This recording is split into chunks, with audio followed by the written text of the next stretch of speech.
All right, let's dive in. Today, we're talking about something huge, but really quiet, that's happening all around us.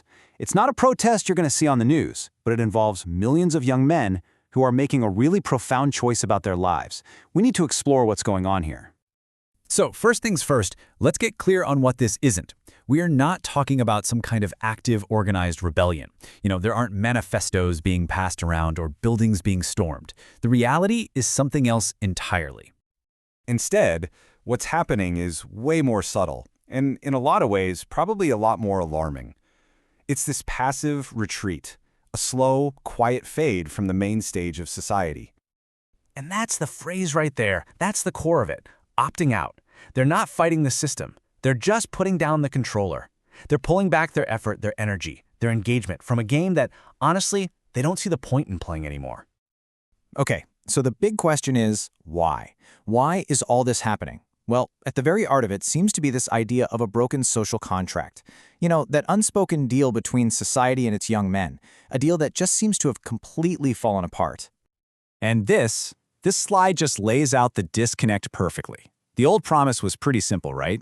Contribute, work hard, and in return, you'll get a sense of belonging. You'll earn dignity. You'll find stability.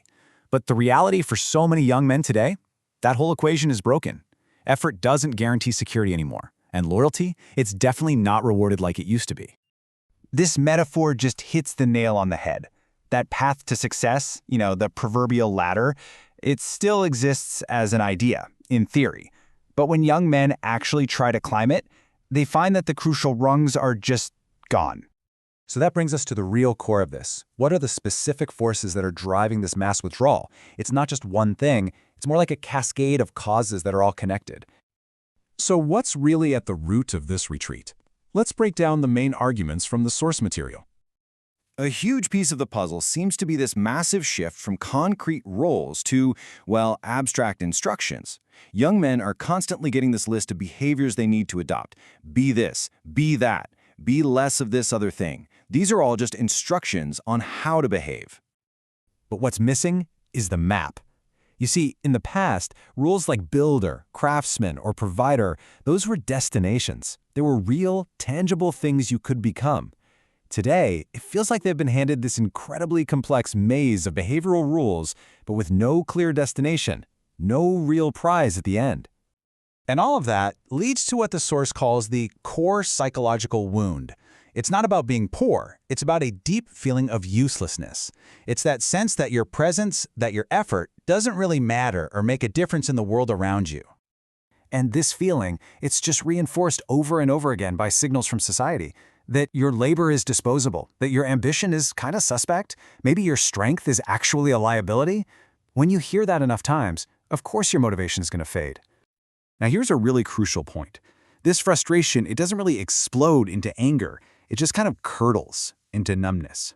And that numbness leads to a retreat. Men go where the rules are actually clear and where effort is rewarded, even if it's just with points in a video game. Because those digital worlds, they provide the clear feedback that the real world just doesn't anymore.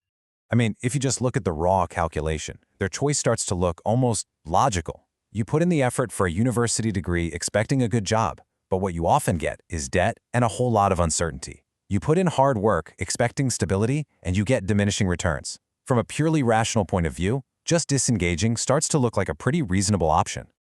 Another major factor is what our source calls dismantled masculinity. And look, many of the criticisms of the old traditional models were totally valid. But the problem is, after we took that old framework apart, society never really offered a clear, positive, and achievable new one to take its place. Men are told what not to be all the time, but they're very rarely told what they can be. Now this next part is maybe the most misunderstood piece of this entire phenomenon. It's all about the emotional tone. It is not loud. It is very, very quiet. This makes the distinction crystal clear. On the left, you see what this crisis is not. It's not fiery rage. And on the right, you see what it is. It's a cooling into indifference. It's not a desire to burn the whole system down, but a quiet decision to simply stop carrying its weight. This quote, it just captures the essence of it perfectly. Think about something boiling over versus something just being left out to go cold. One is a violent reaction. The other is a slow, quiet loss of energy. That's the difference we're talking about here. So you might be thinking, Okay, but why does this matter to everyone? Why not just the men themselves? Well, because a society just can't function properly when a huge chunk of its population is disengaged. The stakes here are incredibly high for all of us. And these are the real-world consequences. When people feel like they have no stake in the future, they stop investing in it. That means less family formation, less participation in the community. It means a focus on just short-term survival and distraction instead of long-term building.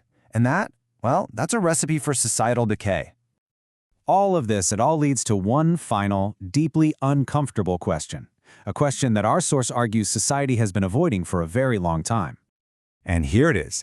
The core argument is that the problem isn't that men are failing society, but that society has failed to give them a clear and valuable role. It just hasn't decided what it actually wants or needs from its young men in this new world. And until that question gets a real answer, the response is going to continue to be exactly what we're seeing now.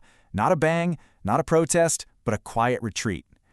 The most devastating response of all is silence.